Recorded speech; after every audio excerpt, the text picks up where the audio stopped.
नमस्कार माझ्या मित्रमैत्रिणींनो, आज मी तुम्हाला एक खास आणि मनाच्या अगदी जवळचा विषय सांगणार आहे.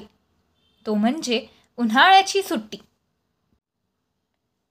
उन्हाळ्याची सुट्टी म्हटलं की मनात नकळत एक वेगळीच गंमत आणि आनंदाची भावना निर्माण होते.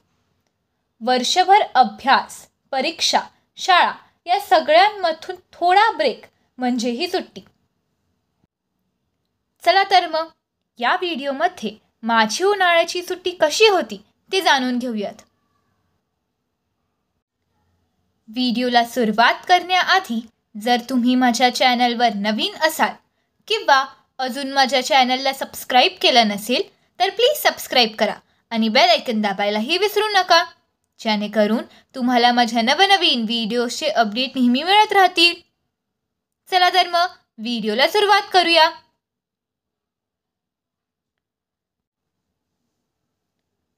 उन्हाळ्याची सुट्टी. निबंध.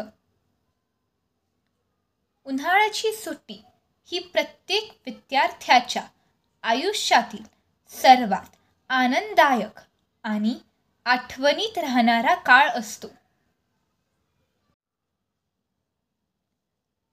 वर्षभर अभ्यास, परीक्षा आणि शाळेच्या दैनंदिन शिस्तीत रमलेली माझी छोटीशी दुनिया या सुट्टीत एकदम मुक्त होते.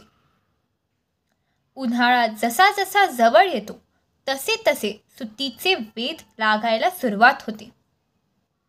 या काळात सकाळी लवकर उठण्याचा ताण नसतो. आजी आजोबांसोबत गप्पा मारायला, आजीच्या गोष्टी ऐकायला वेळ मिळतो. आईच्या हातचे खास सुट्टीसाठीचे पदार्थ, आंब्याचे पन्हे, कैरीचं लोणचं, साखर भात मन आनंदित करतात. अनेकदा मामाच्या गावी किंवा नातलगांकडे जाण्याचा योग येतो. तिथली मोकळी हवा, नदीत पोहणे, मैत्रिणींसोबत खेळणे, सायकलवरून फेरफटका मारणे हे सारे क्षण हृदयात कायमचे घर करतात. उन्हाळ्याची ही सुट्टी म्हणजे फक्त विश्रांती नव्हे तर नवे अनुभव, आठवणी आणि नात्यांमध्ये गोडवा वाढवणारा काळ असतो. या दिवसात मी खरा आनंद काय असतो हे अनुभवते. त्यामुळे उन्हाळ्याची सुट्टी संपताना मन थोडं उदासही होतं. पण या आठवणी मनाच्या कोपऱ्यात जपून ठेवल्या जातात पुढच्या उन्हाळ्याच्या सुट्टीच्या आशेने. धन्यवाद.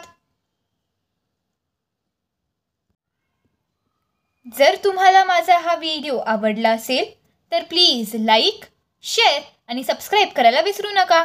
धन्यवाद.